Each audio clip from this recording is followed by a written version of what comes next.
Hello, this is going to be a particularly bad, very uninteresting episode, and yeah, this is the result of this was a very generally unsuccessful weekend, not just for like the whole country, but for me generally. This was a very, very unsuccessful weekend. I think the whole just consuming content, laying down, consuming food, generally not being a healthy human being. This was like a massive relapse. I'm thinking when I'm working from home tomorrow, I will work from a common area with like lights and is comfortable instead of working in the darkness of my room. Maybe that'd be better. I don't know.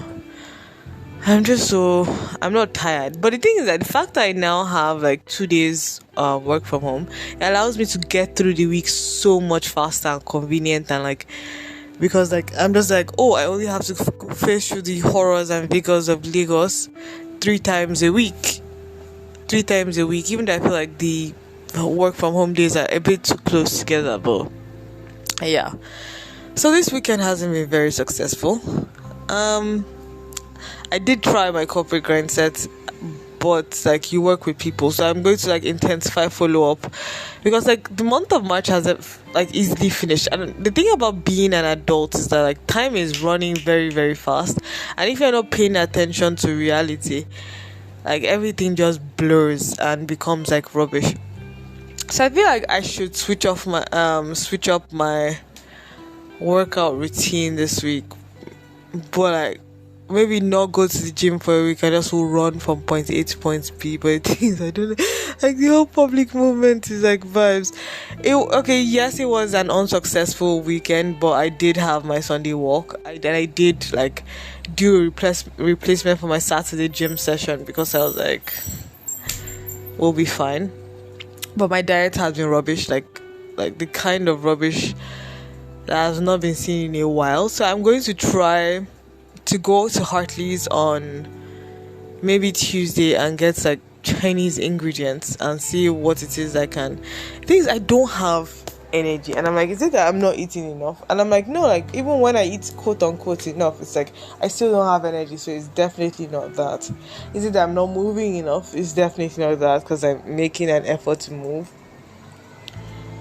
So it's like, okay, what is it that I should be doing? I don't know. But like, I feel like Monday, I will wake up on Monday morning and it will be a reset. Because I did some productive things, but I realized how short it takes to do like some productive things. But this whole podcast, like the rest of the remaining 25 minutes, I don't even know what the fuck I'm going to do. Like, I am not a good role model. Keyword, I'm using role model because of like I'm trying to make a pun with path of life and a strong, what do you call that thing, a strong accent where you can't see a rule. But this weekend wasn't a good weekend. Because, there are two things I want to talk about. The few pages of the dictator's handbook that I have been reading. I'm not a responsible human, but like I should probably keep that, and because I listen to it while I work. But the thing is, I realize I've gotten increasingly horrible at multitasking, especially when it's not a physical thing. Like, if I'm trying to listen to a book, I cannot code and listen to a book.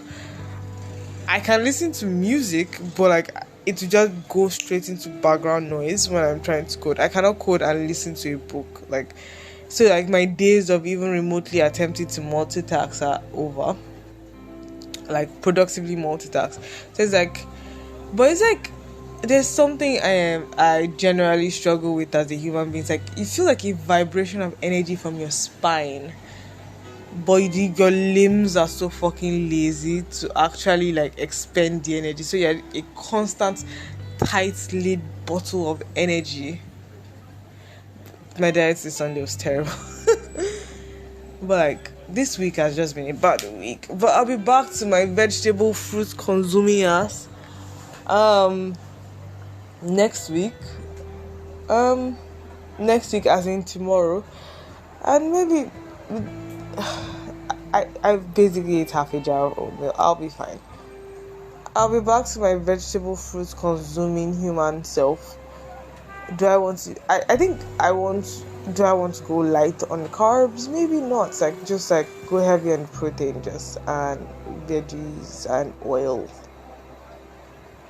I want to do like a cabbage patty with shredded. Oh yeah, definitely that's what I'm doing. I have a food processor. I said I was going to go and buy the cabbage this evening. I did not, and I think nothing ever opens in the morning. And I'm such a morning person, and I wish like vegetable people were around in the morning. It's 9 p.m. They are probably still open, but I do not want to go outside in the streets of Bariga after a heated election, says the girl who walked around Bariga very early in the morning. But people are going to church. The things I just don't want to stand up. But I want to try and make maybe okonomiyaki. That kind of weird. Am I pronouncing it right? No. Like maybe a cabbage and sausage pancake with egg on top. Yeah. That has, yeah. We probably should go and get an ogi cloth. So like, where will I see an ogi cloth to really get the water out of? Like a clean linen cloth for the express purpose of squeezing water out of vegetables. I also need olive oil to fry. I already have it in my head to fry my cabbage. Cabbage pancake. That'd be nice. That'd be really nice actually. Maybe I should get like a bit of cornstarch to use. I still have like 2 days worth of I can carry food to the office, but like Monday and Wednesday I legitimately want to make that cabbage. So maybe it's like, the thing is I have upper body day on Monday. Maybe I'll wake up happier tomorrow with a new lease on life, because I like being around my colleagues genuinely makes me like I won't say happier, but like generally makes me like, oh, like I have things and roles and functions and duties to fulfill. I should do those things. I should follow up. I should make sure I'm doing this and this. I'm on company time, so I should be doing company work. I mean, it's like things. If I lived in a wealthier country, I'd probably be one of those human beings who lives to work. Because it's like, okay, yeah, I can work, I can go in this. But the thing is, I no longer believe that, because in this entire period, being already finding out, you realize the whole thing is just rubbish. But because like nobody is having the old let us join a corporation and climb to the peak, I think. I don't know. But you're in a situation where like politics rules and people are doing their best to succeed and yada yada yada. I was going to talk about the dictator's handbook. This is going to be a smooth one because I do my skincare routine around 10. It's 9. I'm not particularly lucid. I don't know. Like, so this weekend, other than if there's one thing that I have created a schedule around, it's like I have developed enough guilt to consistently work out. Which is like, but like the diet that goes along with it this week has just been shit for my eating habits. Fuck. But I screenshotted like an advice from a nutritionist type person. I was like, maybe I should have like things. I try to reduce my portion sizes, but I'm not consistent in eating times. So I'm trying to do maybe 8, 11, 1, 4, 6. 8, 11, 1, 4, 7 actually. It's going to be 7 because I get to my house. 8, 11, 1, 4, 7. Yeah. So that way the 4 can be of a smaller quantity. But like I'm so excited to make I'm going to eat like noodles tomorrow, but I'm so excited to make cabbage pancakes this evening when I come back from the gym. I mean tomorrow evening when I come back from the gym. It'd be such a vibe, you know? It'd be such a fucking vibe. So it's like, I already have it in my mind. Because I'm going to grind the sausages to a very small extent. The cabbages are going to be so fine. Sausages and cabbages, and I'll have enough. Oh yeah, and I also need and I need pepper. And I should probably get like cornstarch or flour, or I should maybe even grind my oats. Ooh, this is going to taste great. Ooh, yes. Ooh, I can already imagine it. Something crispy and fried. I should also probably get an air fryer. Seriously, I should probably get an air fryer. My back is hurting. Oh my god, this thing has closed. Don't tell me no. Because when this thing closed, my recording, fuck. Okay, fear catch me. But I should close this and do a different section just to have peace of mind.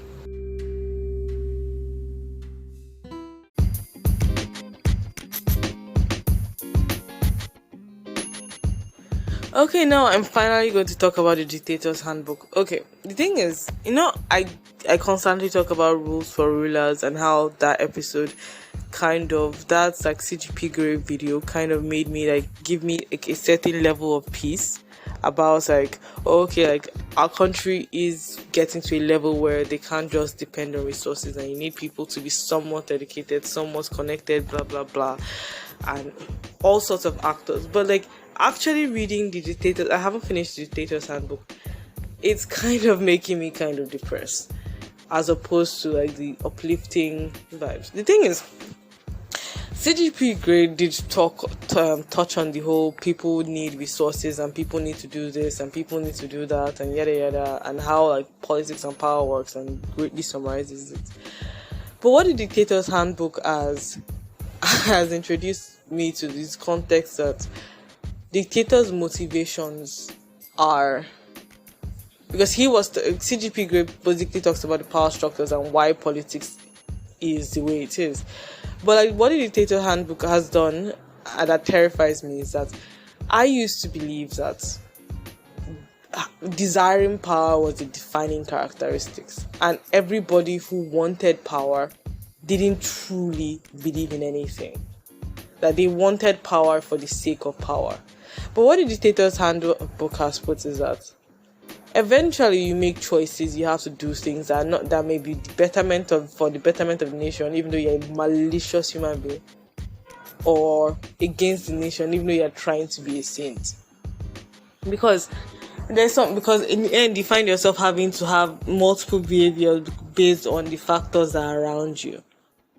But the thing is, the dictator's handbook exposed me to the fact that these people are just like regular people. The thing is, and it made one high fantasy novel. It was one high fantasy novel that was highly based on like a Roman system of government. They had spirits, so I can't remember the title, but it was highly based on a Roman system of government. The one where the mother used her magic to prevent her son from growing. When he was separated from her, it became like a super hot, like could actually be presented to Senate as a possible Caesar, that kind of vibes. And if I didn't continue it when they wanted to fight the barbarian, but they now met like the grand spirits, when his grandpa died and all that rubbish. It was when I kind of completely, and I know I went off point to explain a particular point I'm about to bring up.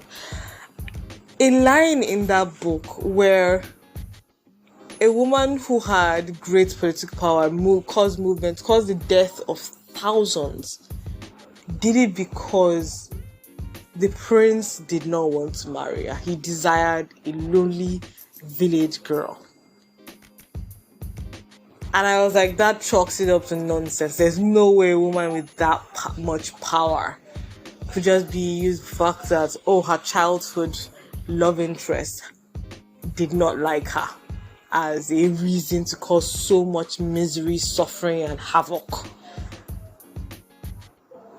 Like that kind of tiny little emotional manipulation is in the realm of soap opera dramas and poor people's lives. That level of emotional attachment is in the realm of poor people's lives.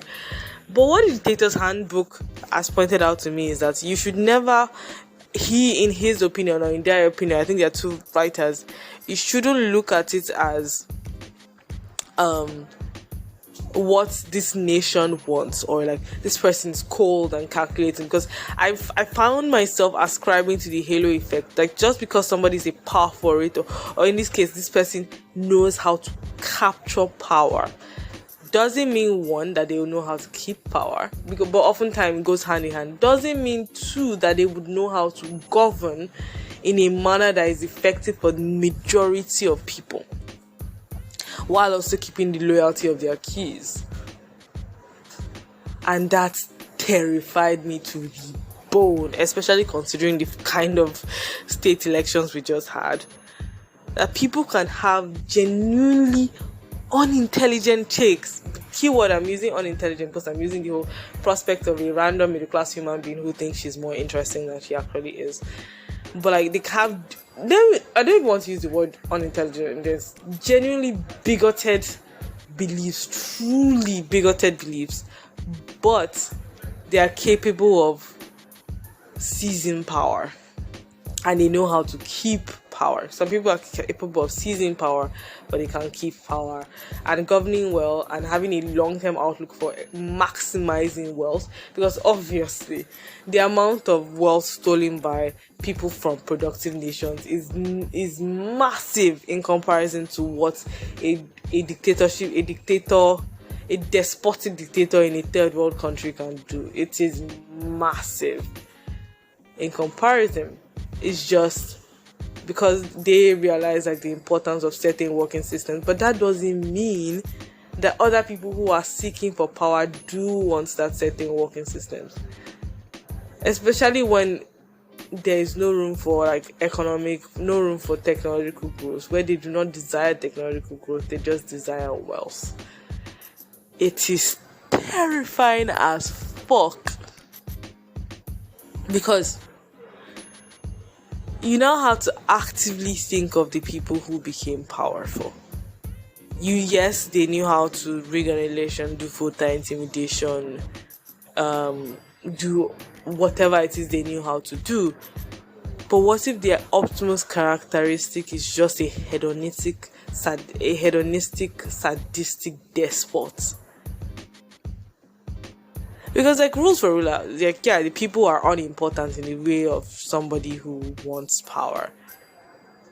Because you can want power truly for good, but you also need to understand that the people are a distraction, but you want to help the people. So it's important that you either find a way to reshuffle your keys little by little. You chop them into pieces, make them less important. If not, they will swallow you whole. While you also try to turn around people to the idea that maybe profitability is more to be had to your keys. And the whole no matter how despotic, nobody really rules alone, because there's no way a bratty ruler on a throne would do the execution himself. Couldn't even swing a blade and properly slice your head. Joffrey sat on his throne because the people allowed it, not because not just because his keys allowed it. Joffrey was able to murder what is the name of Jon Snow's uncle? He standard as the uncle, was able to was able to murder the Stark because the keys he put around him were allowed it. They allowed it. And you just realize, we're fucked. Because for some reason, I was operating with the assumption that people who wanted treasure had treasure just on their mind, that the desire for power and wealth was a full personality on its own. It is not. Somebody who genuinely believes in the suffering of others, the reason why, because a lot of the things that people do is very calculated. I refuse to believe that somebody who truly believes, I've just come up with a theory. The thing is, I refuse to believe that somebody who truly believes in welfare for the human state would be anti women's reproductive health, or would be would be pro racism. I just don't believe that. But the thing is, if you manage a business, which one is more profitable? To get weak, starving, worthless people who are very prone like, isn't the weaponization of poverty useful for your holding of power and working people to death, while ensuring that there is a sizable middle class that will continue to think? And that thinking is, but you instill enough fear of the poorer sets, that they don't even attempt to think towards the direction of overthrowing you. It's just thinking of how to make you more money, how to backbite and to stab their co-workers and all those things, just for the purpose of getting ahead and all that kind of terrible behavior. And I used to think that, now I've mentioned it several times, I used to think that people who wanted power and wealth, it was their personality on their own. But no, I think even though this new quote-unquote discovery is very chilling, because we used to have like random conversations of how individuals who are two-faced and incredibly malicious are able to climb into high places. But the thing is, those are just the ones that affect us the most. There are individuals who are reasonable, who are reasonable, who are effective leaders, that also climbed into high positions. The thing is that their base personalities, these two things. The only thing connecting them is that they desired power.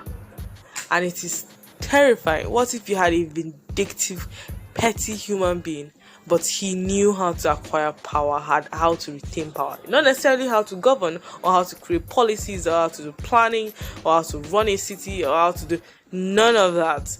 But he knew how to get power and how to retain power in the most vicious way possible, and ensuring that his keys kept him stable.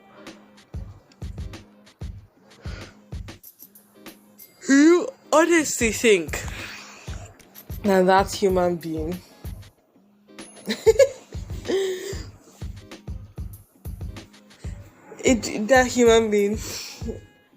like, I often used to think that, okay, the vindictive and the petty behavior might be because, like, there's always a higher plan, you've moved it around, but then they may just genuinely hate the person. They might just genuinely hate the person, and genuinely think that women are not people, and I think that, because I've always been thinking it's that powerful people are, I think I've been giving them too much credit, that that the whole power in and of itself is a personality, but they stoke the fires that they need to stoke for popularity. Until in the dictator's handbook, he gave an opposite example of where somebody who had a very despotic opinion about life was able to rope in people who wanted better, and the moment he got there, he betrayed them. And I realized, the game of politics is the same, but how you use it is dependent on your base personality, and that's what just terrified me, because there are very few people with good and genuine base personalities that seek power. Fuck. Oh no. But it also made me like, that's the things, like, that's one line, even though it was still telling me the same message that CGP Grey was telling, that this and that, it just put a cloud of depression over my outlook on life. Because fuck, like, it might be the objective thing to make even more money to do these things, but because you're able to maintain your keys, you just do rubbish, which is your true interest. Know where the money is, and you'll be fine. But it also helps me to also look at why people do these things, and not just be like, there's a calculated reason behind it. Like, yes, the entire, like, position and existence is calculated, but sometimes they're just assholes. Oh my god. But I feel the coming 8 years will be fine-ish. I don't know, because I feel like regardless of where you run it, it's same people, same shit. But like, you need to understand, like, okay, who is starting to buy them and blah blah blah, rubbish. I think I will try to finish the dictator's handbook this week by genuinely listening to it. But the thing is, maybe after work, yeah, while I do like yoga or something, I need to stretch. Fuck. Then we'll end it with me talking about the up and anti grudge.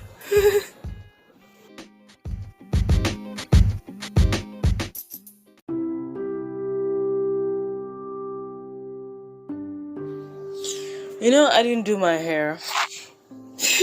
So my hair stay fucking mess. I was like, my hairdresser wasn't open when I finished my walk. My hope was that, it should be open by the end of my walk. But I was carrying a giant bag of food.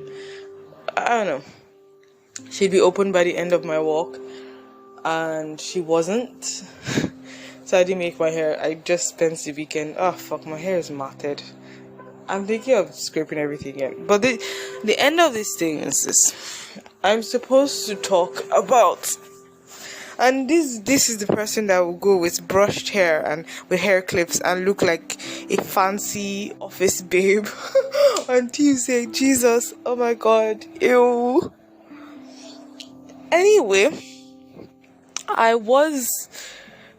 the thing is, I'm currently reading a romance manga with a premise that is dear to my heart. And it was about somebody who had a bad incident and took out their anger on somebody who was just trying to be nice and has thought about it for the last decade or so. The thing is, I'm not a particularly kind person, but I like to present myself as kind. I genuinely enjoy it when people think of me as a kind enabler. But sometimes that mask slips off and I want to do something malicious for the sake of maliciousness. But I think it's very, very rare. That's why I have a podcast. That's why I talk to myself and I'm like, because I like being kind. I genuinely like it when people have good things to say about me, when people are confident in the goodness of my character. My character is just mediocre. I'm not like vindictive, I'm not this one, I'm not that, but I actively go out of my way to be an enabler, to be kind to people. Not because I like the feeling of being kind. But sometimes, in very rare occasions, I can be a bully. Very, very rare occasions, and like super rare occasions. So one time in SS3 or so, or was it SS2? SS3, maybe the end of SS2. In SS3 or so, somebody said something malicious to me in the morning. It made me very angry, but with me, when you say something horrible to me, I never remember the exact situation because I aggressively repressed it, like it did not happen. So by afternoon, I could not remember, but the feeling of wanting to do something malicious to that person came. And things, at that time, I had developed a reputation of being a kind, reasonable human being, an academic student who helped other people.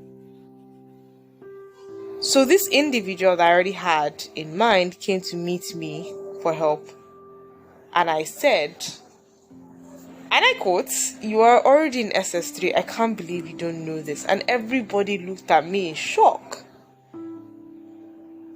Which was a very... So it has been burned in my brain. And I think it has also been burned in her brain. Because like when I was about to get into uni, she called me and was like, which school did you get into? And I was like, I got into a fancy school, whatever. It's not really a fancy school, but I thought it was standard. Maybe if our country was a better country, it would have been a fancy school, but I got into a good school. And she sounded sad, or was I reading into it? So we never really talked again, and which is sad, because I think she would have been cool, even though I didn't particularly like her vibes.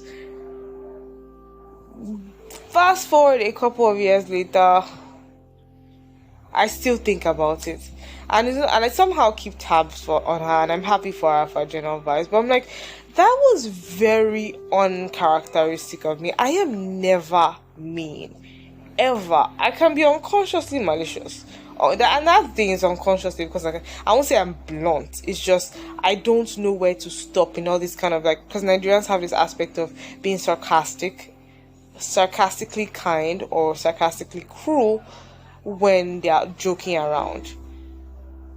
I am never sarcastically kind. I'm always genuinely kind, and it makes people flush, and I like what it is when they are blushing and very happy.